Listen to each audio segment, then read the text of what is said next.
El invitado de hoy, el general Nerio Galván Méndez. Él es comandante nacional de la Guardia del Pueblo. Además, presidente de la cátedra Pensamiento Hugo Chávez. Y autor de este libro, Hugo Chávez, un huracán hecho pueblo. Bienvenido, general.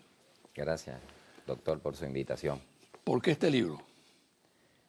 Ese libro es el resultado de una necesidad que se presenta en un proceso histórico como el que está viviendo nuestra República Bolivariana de Venezuela.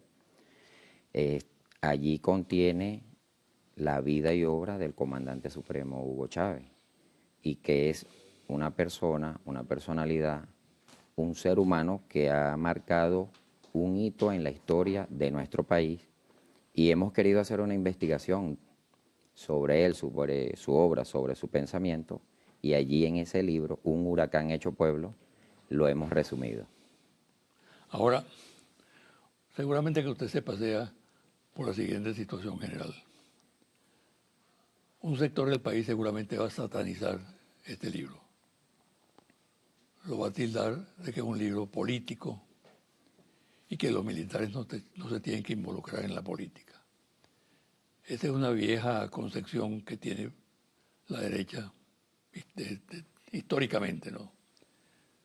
¿Qué respuesta tiene usted a esa situación? Bueno, ese libro es un libro que encierra una parte de la historia de Venezuela muy importante, y que viene dentro del arco, dentro del desarrollo de la historia de nuestro país. El nacimiento, la vida, obra de nuestro comandante supremo Hugo Chávez, del líder fundamental de la revolución bolivariana del finales del siglo XX e inicio del siglo XXI, no puede ser tomada en ningún momento solamente y vista por pequeños sectores o pequeños grupos, como un punto político en el momento histórico de nuestra patria. Hugo Chávez es el resultado de un proceso histórico, bien lo decía él y lo dice su pensamiento. La revolución de Bolívar, la revolución libertadora de nuestro Simón Bolívar, desde 1810 hasta el 2016 actual, es la misma revolución. Allí en Huracán Hecho Pueblo están los hechos históricos que motivaron que nuestro líder fundamental tomara con su vida, con su esfuerzo, con su talento, con su habilidad, con su capacidad, un momento en la historia y poder protagonizar los cambios que demandaba la sociedad venezolana, el pueblo venezolano, el hombre y la mujer de finales del siglo XX e inicio del siglo XXI. Y no solamente en lo político, también en lo económico, en lo social, en lo cultural, en lo militar, en lo geográfico. Por tanto, todos los ámbitos son importantes para Hugo Chávez, y no solamente en lo político, y por eso nosotros lo estudiamos. Es propiamente una doctrina nueva que estamos estudiando y cuyas bases fundamentales es Bolívar, es Miranda, es Antonio José de Sucre. Lo que usted dice, general, tiene absoluta pertinencia, pero yo le agregaría lo siguiente. Siempre sectores de la derecha, nacional o internacional, cuestionan la participación de los militares en la política. Pasan por alto el hecho de que la Fuerza Armada es una institución política porque está al servicio del ente político por excelencia como es el Estado. Y por consiguiente se explica esa situación. Ahora bien, quienes utilizan ese argumento lo hacen generalmente de manera oportunista, porque cuando la Fuerza Armada respalda, por ejemplo, un proceso de cambio social importante, trascendente en una nación, la cuestionan. Pero no así cuando la Fuerza Armada se convierte en el sustento de regímenes represivos o que defienden intereses económicos determinados. Bueno, acá en este libro, como bien lo acaba de señalar usted, pues una vez que esté en las manos del pueblo, porque el pueblo es protagonista, un huracán hecho pueblo, quiere decir que el pueblo mismo es un huracán. un huracán de pasión, un huracán patriótico, un huracán que protagoniza los cambios. Nuestra Constitución de la República Bolivariana de Venezuela establece que estamos en un estado de justicia social, de derecho. Igualmente se garantiza la igualdad, la libertad de todos los venezolanos, la democracia, la participación protagónica dentro de nuestra democracia. Y en este libro que nuestro comandante supremo nos deja como legado su pensamiento, hemos plasmado su pensamiento. Acá está no solamente la vida y obra, podrá ser leído por cualquier persona de este mundo en cualquier idioma y va a ser entendido porque un hombre que ame tanto a su pueblo, como lo hizo Hugo Chávez, a sus vecinos, a su continente, a sus amigos en el mundo, al planeta, a la vida en el planeta. Así lo deja constancia en sus palabras cuando defendía el ambiente, defendía las aguas, las tierras, la vida animal, la vida vegetal, la vida mineral, la explotación desde un punto de vista cristiano, podríamos decirlo igualmente. Él se declaró cristiano, revolucionario, buscando siempre el bienestar y el beneficio del pueblo, que es el protagonista verdadero de la historia. Fue el pueblo de Venezuela que acompañó a Bolívar, hecho ejército, y fue el pueblo de Venezuela que acompañó al comandante supremo, en este caso hecho un huracán socialista, un huracán revolucionario. Ahora, este libro se publica, general, en un momento crucial para el país. Por un lado, porque existe una ofensiva a fondo contra el régimen constitucional y democrático, el Estado de Derecho, social y de derecho, como es el Estado venezolano, y el proceso de cambio que liderizó el presidente Chávez. Eso por un lado, ¿no? Y por otro lado, existe una arremetida contra la patria, la noción de patria que reivindicó mucho el presidente Chávez. Y hay una ofensiva en este momento destinada prácticamente a desmontar esa concepción de la patria y colocar al venezolano como una especie de paria que puede habitar Venezuela, pero puede ser habitante de cualquier otro sitio del planeta. Al mismo tiempo, hay por parte de sectores de la ultraderecha el intento por desacreditar la imagen de Chávez, de agredir personalmente al personaje, pasando por encima de las circunstancias de que no esté vivo en este momento. ¿Cómo examina usted esos elementos que yo le coloco aquí sobre el tapete? Bueno, casualmente ese planteamiento que me está haciendo usted, doctor, aparece en las respuestas acá. Aquí hay respuestas. Venezuela es un país donde hay una sólida democracia y está demostrado. La estrategia política, la estrategia social de nuestro comandante supremo persiste y está vigente. Ahí está la Constitución, que la estamos respetando y la estamos defendiendo, pero también la estamos estudiando y la estamos llevando de la teoría a la praxis. Mientras la Constitución esté vigente, esté garantizada su cumplimiento, es la herramienta teórica principal que fundamenta el Estado social y el Estado de Derecho. En segundo, el pensamiento del comandante supremo ha sido atacado desde que, inclusive desde antes de ser presidente de la República y de ser comandante en jefe en las Fuerzas Armadas, pero demostró con su trabajo, con su constancia, con su habilidad, con su capacidad, con el interés por el pueblo, en unión con el pueblo, que sí puede hacerse una revolución como la hizo, pacífica y democrática. Actualmente eso está muy vivo. Lo podemos ver en las calles, en las movilizaciones, en la participación popular, en los consejos comunales, en las comunas, en las organizaciones que hacen trabajo, en el Estado mismo, en el corazón mismo de Venezuela. Ahí está el comandante supremo Hugo Chávez, en los edificios públicos, en la calle, en la radio, en la televisión, en los libros, en las universidades, en los tecnológicos, en los liceos, en los simoncitos, en la salud, en la educación, en la cultura, en el deporte, en la tecnología, en la ciencia, en las artes. Ahí está el comandante supremo Hugo Chávez. No son los comentarios de minorías lo que van a llevar a que lo que es una realidad no sea invisible en este caso. Y aquí está presente un legado, está allí vivo, hay un morral de Chávez colocado en la espalda de cada venezolano y que lo va a llevar adelante y que lo lo lleva con mucha moral, con mucha espiritualidad para seguir los pasos en el porvenir, en adelante de nuestra patria. Vamos a hacer una pausa, general. Y al retorno quiero que conversemos un poco en torno a lo siguiente. La mitificación del líder. ¿El líder es Chávez un mito o una realidad? Me responde al regresar. Ya volvemos. General, se está estudiando mucho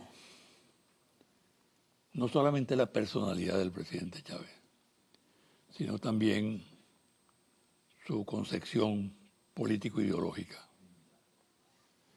Y cuando yo le dije a usted que íbamos a conversar acerca del mito Chávez, es porque algunos piensan que Chávez es un mito. Tú eres un mito. Si aquí hay un mito en torno a Chávez y el por ahora y lo del 4 de febrero, yo soy esa parte de verdad. Pero no me considero un mito. El pueblo lo dirá y la historia lo dirá. Pero si hay ese mito, José Vicente, yo soy ese núcleo de verdad. Ahora, yo creo que sí hay un gran mito colectivo en la mente de los venezolanos. O sea, cuando hay un sueño de nación posible que te invade tu mente, la mía, y la de millones de seres humanos, desde ancianos hasta niños, hombres y mujeres que habitan este territorio bolivariano, ahí hay un mito colectivo y eso hace los grandes cambios de la historia. En ese mito es que yo creo. Algunos piensan que Chávez es un mito. Otros, en cambio, creo que la mayoría, piensan que es una realidad y sigue siendo una realidad, que dejó un extraordinario legado para los venezolanos, de un nuevo sentido de la política, una nueva concepción de la participación del ser humano en la actividad social y política. Le pregunto a usted, ¿se ha mitificado la figura de Chávez? Bueno, la figura del comandante supremo Hugo Chávez hay que verla desde muchas perspectivas, de la perspectiva nacional, desde la perspectiva americana, desde la perspectiva asiática, y desde esa forma vamos a interpretar que el comandante supremo Hugo Chávez ha sido observado por el mundo, no solamente por nosotros.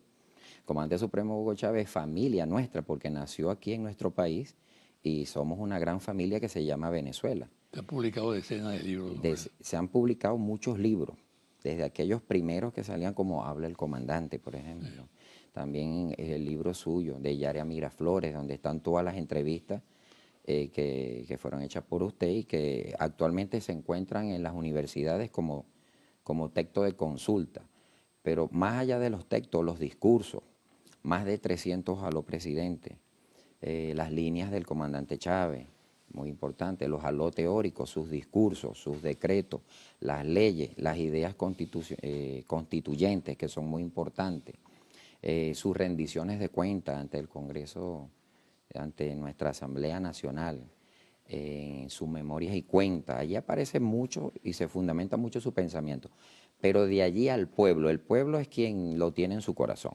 El pueblo tiene en su corazón al comandante supremo Hugo Chávez, lo tiene en su casa, lo tiene en su oficina en forma de retrato, está allí en estampita, está allí en figuras de porcelana, en diferentes figuras. Pero más allá del amor, no podemos hablar de mitificación cuando hay un corazón de por medio. El pueblo ama al comandante supremo Hugo Chávez, ama su memoria, ama su pensamiento, atesora su gestión, defiende su obra de gobierno, que son sus misiones, son sus ideas, es el mundo de las ideas que vive en el pueblo, en el imaginario de nuestro pueblo. Son las ideas del comandante supremo las que construyen la realidad y la están construyendo. Está allí, de hecho, yo estoy hablando del comandante supremo en tiempo presente. Es decir, es una idea viva, es una realidad, está allí en nuestras franelas, en nuestros discursos, en nuestras clases. Se está estudiando el pensamiento del comandante supremo Hugo Chávez en esos tres niveles, en el mundo de las ideas, como realidad nacional y como verdad perfecta, porque es una verdad. La realidad nos lleva a la verdad y el pueblo está allí, es testigo de que es una verdad presente, es una verdad actual y va a seguir siendo una verdad a futuro, a mediano, a largo y a muy largo plazo. porque la historia lo ha descrito así. Nosotros ¿Cómo? mismos no podemos detener la historia y la historia ha dado cuenta que el comandante Chávez vive en este momento. ¿Cómo caracteriza usted la marcha de Chávez hacia el poder? Desde su nacimiento específicamente. Allí en el libro Un huracán hecho pueblo define muy bien los antecedentes, 4 años antes de que naciera el comandante supremo Hugo Chávez, lo que estaba aconteciendo en el mundo, hasta el momento que él nace. Debemos recordar que nuestro comandante supremo Hugo Chávez nace en el año 1954, un 28 de julio. Pero ¿qué estaba sucediendo en Venezuela y en el mundo? Podemos destacar, por ejemplo, que el niño Hugo Chávez nació en un país que estaba en dictadura. Quien nace en dictadura ya de por sí va a ser un ser que va a querer la libertad, que va a querer la igualdad, que va a promover un Estado diferente, un Estado social diferente, de justicia en este caso. El niño Hugo Chávez nace en el contexto propiamente de una posguerra, una Segunda Guerra Mundial, pero igualmente de una guerra de Vietnam que estaba en plena ejecución y una guerra de Corea que estaba todavía caliente. Ese es el contexto internacional. Si unimos al contexto internacional de ese niño que va creciendo y lo que tuvo que ver, oír por la radio, porque la televisión todavía no había llegado en Venezuela. La televisión la inventaron en 1953. El niño Hugo nace en el 54, pero la radio la habían inventado en 1923 y para esa época, 30 años habían pasado, ya la radio estaba en Venezuela. Pero ese niño oía la radio, oía el deporte, oía las noticias, fue creando una conciencia patria dentro del gran conocimiento del movimiento mundial cuya experiencia fue tomada a través de los Y el noticieros. aporte de la academia. Dentro de la academia militar, una vez que el niño Hugo se hace adolescente, entra en la academia militar. Ahí aprende los valores patrios que aprendemos todos los militares, el amor por la bandera, por el escudo, por la geografía nacional, por nuestros lagos, nuestros ríos, nuestras montañas, donde vivimos, es decir, nuestro hogar, nuestro gran hogar. Muchas veces el venezolano tiene la conciencia de hogar, de su casita, de su apartamento, pero la conciencia de patria hay que crearla para que exista. Es decir, tenemos una geografía inmensa que es nuestra por derecho, porque nacimos aquí, porque somos nacionales de aquí, y allí el comandante Hugo Chávez fue un maestro, un gran tutor, un gran promotor del patriotismo, llevándole al venezolano a su conciencia que la patria es Venezuela, que la patria es América, que el planeta también es parte de la gran patria. ¿Cómo manejó, y está reflejado en el libro, el concepto militar respecto, por ejemplo, a la estrategia, respecto a la guerra no convencional, respecto a la creación de una nueva doctrina militar bolivariana, que son sin duda aportes fundamentales hoy en día? Bueno, la nueva doctrina militar bolivariana, como bien usted la acaba de nombrar, es fundamento del estudio por parte de las Fuerzas Armadas. Nosotros estudiamos, por ejemplo, nuestro periodo de independencia, posindependencia y anterior a la independencia, cómo el pueblo obtuvo su libertad, cómo el pueblo logró, por ejemplo, la libertad de los esclavos a través de sus luchas cívicas, sus luchas sociales, sus luchas armadas y no armadas. Venezuela es el resultado de un proceso histórico. Nosotros podemos decir desde el año 1498, 1500 específicamente, 1506, Venezuela comenzó sus luchas de resistencia. Pero una vez que nos mezclamos, tanto el español como el indio, como el negro que fue traído para trabajar aquí, se instala una esclavitud, un coloniaje y una esclavitud, un modelo feudal. Las tierras pertenecen al rey y a los súbditos del rey. El que le sirve al rey tiene tierra, pero también tenía una fuerza armada, que es una fuerza armada imperial. El venezolano, nacido acá en estas tierras, de por sí rechazó siempre ese modelo modernamente tiene otros nombres, pero igualmente la doctrina militar bolivariana, esa que se nutre del árbol de las 3 raíces inicialmente, hoy el árbol de las 5 raíces, es de un pensamiento bolivariano, un pensamiento zamorano, un pensamiento mirandino, es el pensamiento de Simón Rodríguez.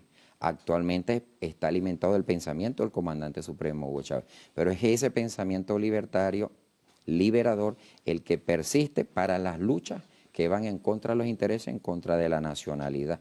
Nuestras modernas Fuerzas Armadas, nuestra moderna Fuerza Armada Nacional Bolivariana es una sola, bajo un solo comando. Bajo el comando, en este caso, el comandante en jefe, nuestro presidente Nicolás Maduro Moro, de nuestro ministro del Poder Popular para la Defensa, lo que denota una unidad de los componentes bajo un solo comando, y nuestra doctrina militar bolivariana, en este caso revolucionaria bolivariana, e influenciada por el pensamiento revolucionario del comandante supremo Hugo Chávez, nos trae a una actual Fuerza Armada unida, que está desplegada para lograr la defensa integral de la patria en sus diferentes nuevos modelos que está aplicando, que son la SODI, la RED y la ADI. Igualmente está alimentada por la Unión Cívico-Militar. La Unión Cívico-Militar, la Pueblo, unidad, Fuerza Armada. es el pueblo y las Fuerzas Armadas. Es la Fuerza Armada conformada por el Ejército, la Aviación, la Guardia Nacional, nuestra Armada Bolivariana y nuestra milicia, en unión al pueblo organizado. Es la estrategia propiamente militar del comandante supremo Hugo Chávez. Fuerza Armada, pueblo, milicia, organizaciones que participan directamente, y el mundo de las ideas, como bien lo decía, el mundo de las ideas, una creación heroica, pueblo y Fuerza Armada y pueblo, igual que lo hemos hecho siempre a través del arco de la historia. Lo hicimos hace 200 años, hace 70 años, y lo estamos haciendo en este momento. ¿Qué papel cumple la Guardia del Pueblo que usted preside? La Guardia del Pueblo es una creación... Usted comanda. Sí, soy el comandante nacional de la Guardia del Pueblo. El Comando Nacional de la Guardia del Pueblo ya está cumpliendo sus 5 años de haber sido fundado. Es una idea del comandante supremo Hugo Chávez, una idea de llevar Hija del pensamiento de Chávez. Hija del pensamiento del comandante supremo Hugo Chávez. La Guardia del Pueblo es un sistema de acción conjunta, se define así. Es un sistema de acción conjunta donde articula el pueblo y las Fuerzas Armadas como actores, y que se fundamenta en la teoría, en varias teorías, en este caso la teoría de la seguridad ciudadana, la teoría de resolución de conflictos, la teoría de la seguridad humana. Son 3 teorías que fundamentan, y que el comandante supremo la trae a este siglo para acompañar esencialmente los 8 ámbitos para los cuales fue creado: el ámbito de salud, educación, cultura, deporte, en lo social, acompañar el poder popular, la prevención, la Dirección de Prevención del Delito, la Oficina Nacional, la FONA, el Fondo Nacional Antidroga, y por supuesto todo lo que tiene que ver con la comunicación y las comunicaciones dentro de las comunidades, es decir, promover el periódico comunal, la radio comunitaria y todo lo que son las comunicaciones, el uso de las redes sociales a nivel comunal, para crear esa unión cívico-militar perfecta que nos va a llevar a la máxima suma de felicidad posible dentro de nuestras propias comunidades. Todos esos aspectos se resumen en lo que se llama la nueva doctrina militar bolivariana. Es parte de la nueva doctrina militar bolivariana, y siempre debemos recordarle el pensamiento: unión cívico-militar, desarrollo integral, la participación activa, pueblo y Fuerzas Armadas en la defensa del pueblo, porque el pueblo es el protagonista acá. Siempre que el pueblo esté, igual lo hizo Bolívar. En la Carta de Jamaica, Bolívar hace una apología a todo lo que es la geopolítica, la geoestrategia, la geoeconomía de nuestro continente con respecto al hombre mismo. Es decir, el hombre es el centro y el hombre es el pueblo es usted, el pueblo soy yo, el pueblo son los televidentes que nos están oyendo, y es por eso que se crea esta unión cívico-militar. Es un sentimiento que se construyó, que pasó a ser parte de la conciencia más elevada, de la máxima órbita de la conciencia nacional, a lo individual, y de lo individual a lo comunal, y lo comunal de nuevo a la máxima órbita del pensamiento. Y en cuanto a la guerra no convencional, ¿cómo es asumida? Bueno, la guerra no convencional está allí. Podemos decir que no solamente en Venezuela, la han utilizado en otros países, en países árabes, en países africanos, en países europeos. Distintas expresiones del golpe, ¿no? Bajo diferentes expresiones. Hay gobiernos que han sucumbido ante el uso de las redes sociales. En el caso de Venezuela, nuestra genética, nuestra experiencia, nuestras habilidades a través de 500 años que hemos desarrollado y que viven dentro de nuestro espíritu, dentro de nuestra mente, dentro de nuestro cuerpo. Ese tipo de guerra nosotros la estamos venciendo, la hemos vencido. De hecho, estratégicamente está vencida, porque el tiempo da cuenta de que la revolución socialista y bolivariana, humanista, el comandante supremo Hugo Chávez, ya venció esa guerra. El venezolano no cae en esas trampas, son muy pocos los que se dejan convencer de un Twitter, de un Facebook, de una propaganda nacional o internacional, porque sabemos y conocemos la patria. La patria la construyó el pueblo y el pueblo va a defender junto a sus Fuerzas Armadas siempre la patria. En el pensamiento estratégico militar del comandante supremo así se da a conocer. Y es un sentimiento, porque basta que toque el clarín de la patria para que el corazón, el espíritu y el alma del venezolano esté presente en la batalla de la victoria. Y en cuanto al llamado legado de Chávez, ¿cómo lo definiría usted? ¿Qué contenidos tiene? Algunos lo perciben como una especie de catecismo, de dogma. Otros tienen una visión mucho más amplia, laxa, en el sentido de que busca plasmar también y desarrollar el principio fundamental de la unión pueblo-Fuerza Armada. El legado del comandante supremo Hugo Chávez es amplio, es grande y es hermoso. Lo hay en el mundo espiritual, lo tenemos en el mundo material, lo tenemos en la ciencia, en las artes, en las diferentes disciplinas. Estudiar al comandante supremo Hugo Chávez es muy hermoso, porque es como estudiar a Bolívar, es como estudiar a Miranda, pero es mucho más amplio. El legado del comandante supremo Hugo Chávez radica en su pensamiento, y el pensamiento del comandante supremo Hugo Chávez, nosotros acá en el libro Un huracán hecho pueblo, podemos definir precisamente 15 frentes estratégicos de su pensamiento. Allí definimos el pensamiento político, que es muy conocido, el pensamiento social, el económico, el cultural, el ético-moral, el moral espiritual, el militar, el ambiental, el geográfico, el geoestratégico, geoeconómico, geopolítico y el educativo deportivo o deportivo educativo. Es muy amplio. Podemos hablar inclusive de su humildad igualmente, su fe igualmente. Era un hombre de fe, se declaró cristiano, pero era un hombre de fe, era un hombre que aceptaba igualmente la existencia de un Dios, al cual reconocía como comandante de todos los comandantes. Y eso es parte de una riqueza espiritual que lo lleva a crear las misiones presidenciales, que las bautiza como la misión Cristo. Para el 2021, como decía, no debe haber en Venezuela desigualdades sociales, económicas, políticas y sociales, donde siempre hacía hincapié. Es un libertador y un liberador de la cultura. Nos enseñó la parte cultural, a amar nuestros propios bailes, nuestras propias música, por ejemplo, nuestra propia peletería, nuestras propias comidas, nuestros propios símbolos patrios.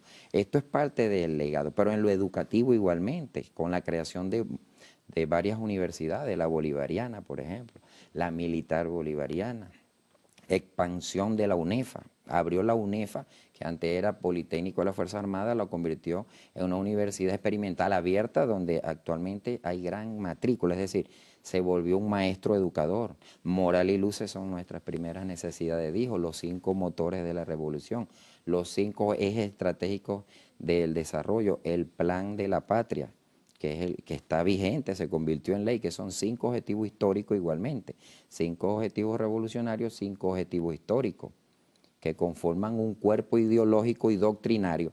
Podemos decir igualmente que todo esto se resume en una doctrina que modernamente podemos llamar una doctrina chavista o la doctrina que nos dejó como legado el comandante supremo Hugo Chávez Frías. Bueno, muchísimas gracias, ¿sabes? Le deseo mucha suerte. La mayor difusión de este libro, que yo creo que es fundamental para el conocimiento del pensamiento de Chávez. Bueno, y del libro también puedo darle al pueblo la información que contiene unos capítulos muy hermosos, la vida y obra del comandante, la influencia que recibe su pensamiento tanto nacional, continental, hemisférica y mundial, y el desarrollo de su vida política en verdad perfecta, como la llamo. También en la contraportada aparece el concepto de chavismo y un pensamiento de nuestro comandante supremo, Hugo Rafael Chávez Frías, que destaca que la revolución debe hacerse en Venezuela en el marco de los acontecimientos internacionales. Y muchas gracias por su invitación, doctor. Muy a la hora y mucha suerte, ¿sabes? Encantado. Gracias. Una pausa y a regresar a los confidenciales.